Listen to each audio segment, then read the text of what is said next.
So in this introduction, I'm just going to show you a little bit about using arrays, or in Python we call them lists. So if we set up our first program, so this is an example of an array, a list in Python.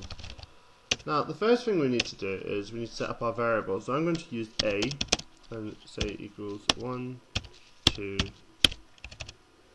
3.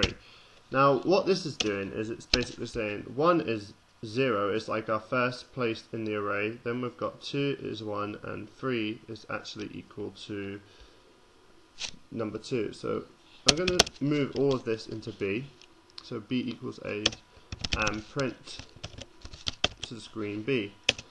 Now what I can do is I can change the next value in the array. So if I want to change B2, so that would be the last item in the list, to 10, I can do that. And if I print B now, so let me run this program, I'll save it, array,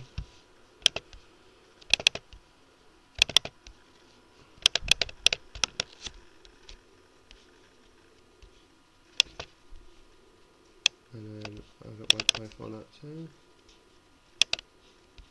Open that, save. So you can see there that what it's done is it's put number 10 into slot 2 on the list, so that's 0, 1, 2.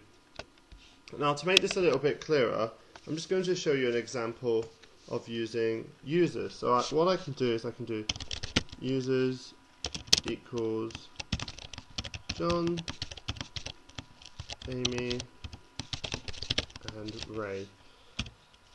So that's put my list there. So I can now go users and it will show me John, Amy, Ray. I can do the same with ages.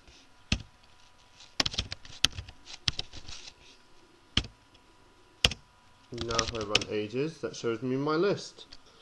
I can call on specific values. So the first item in the list is always 0, so that shows me that that's 12. Users 0. Or I can go users 2, and that shows me that that's Ray.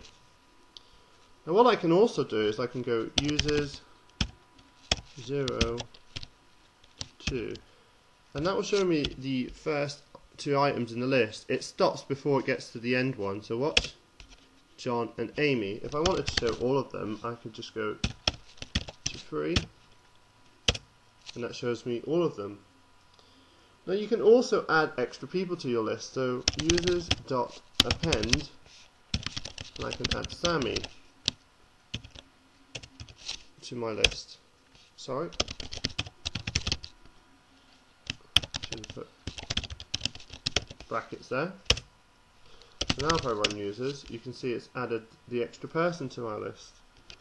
But I could also remove users from my list by using the pop. So 0, 1, so I want to remove Amy, so she's now at position 1. And you can see Amy's been removed from the list. But I can also insert people between specific places, so users.insert, I can choose where I want to insert them, so I'm going to insert a new person called Jenna. So you can see Jenna has went into position 1. So you can have a play around with lists, and you can see some of the functions that I've mentioned there, and see if you can create a program that uses some arrays.